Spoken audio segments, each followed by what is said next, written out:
The Trilateral Commission was founded by David Rockefeller and Zbigniew Brzezinski in July 1973, and is composed of approximately 325 elites in business, banking, and politics. The Trilateral Commission is propagated as being an economic cooperation between America, Europe, and Japan, but in reality is another secretive society and organization, this one specializing in creating the trilateral economic interdependence necessary to bring in the New World Order system of world currency and world governance. They are setting up the framework and power structure necessary for these multinational banks and corporations to assume total control, dominating the world's populations, governments, and economies. Alex Christopher wrote, "The Trilateral Commission is an international organization founded by David Rockefeller, who also had a part in the founding of the Council on Foreign Relations, and who is chairman of the board.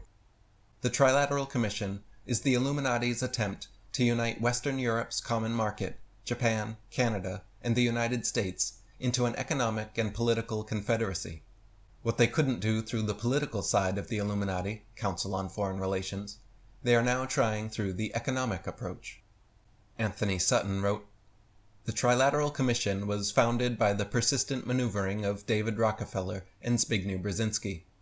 Rockefeller, then chairman of the ultra-powerful Chase Manhattan Bank, a director of many major multinational corporations and endowment funds, has long been a central figure in the mysterious Council on Foreign Relations.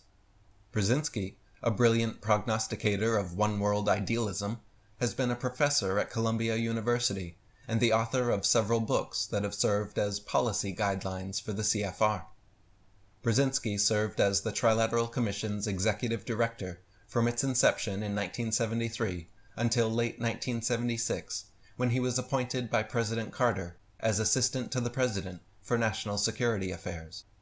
Some notable members of the Trilateral Commission include George Bush, Dick and Lynn Cheney, Bill Clinton, Al Gore, Jimmy Carter, Walter Mondale, David Rockefeller, Zbigniew Brzezinski, Henry Kissinger, David Gergen, Richard Holbrooke, Madeleine Albright, Robert McNamara, Paul Volcker, Alan Greenspan, and Paul Wolfowitz.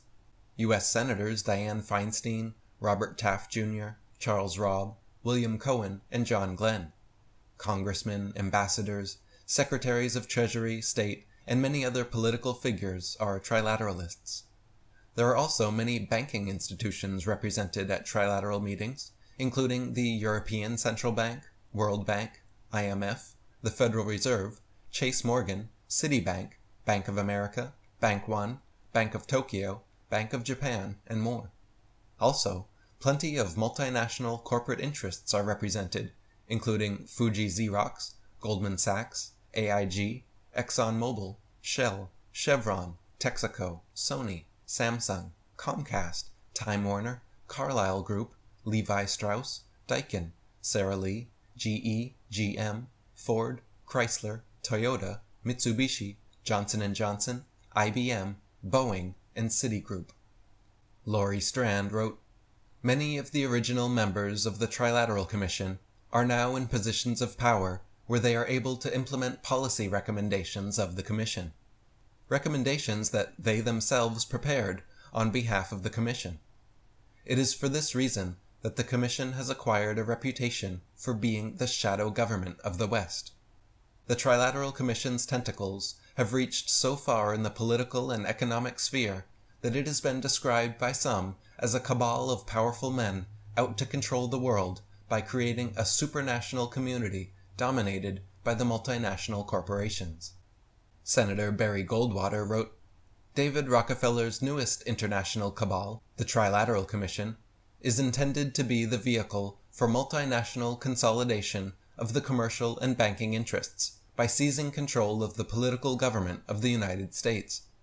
The Trilateral Commission represents a skillful, coordinated effort to seize control and consolidate the four centers of power: political, monetary, intellectual, and ecclesiastical. All this is to be done in the interest of creating a more peaceful, more productive world community. What the Trilateralists truly intend is the creation of a worldwide economic power superior to the political governments of the nation-states involved. They believe the abundant materialism they propose to create will overwhelm existing differences. As managers and creators of the system, they will rule the future. During the birth of the Trilateral Commission was the U.S. Carter administration, which was full of members. President Jimmy Carter and Vice President Walter Mondale were trilateralists. Carter's Secretaries of State, Defense, and Treasury, Vance Brown and Blumenthal, were all members.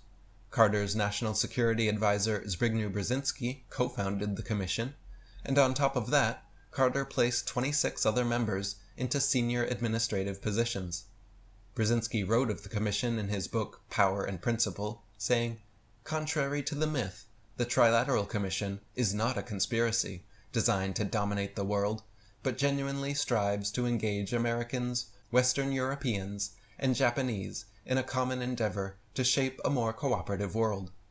In the same book, he wrote, all the key foreign policy makers of the Carter administration had previously served in the Trilateral Commission. The next president, Ronald Reagan, was not a trilateral member, but his vice president George Bush was, and so were many men in his administration. After Reagan was 8 years of Bush the trilateralist, then 8 years of Clinton the trilateralist, both of whom appointed dozens of other members to high-level positions. Bush Jr. is not a member, but his father is, his Vice President Cheney is, and he has appointed members to his cabinet.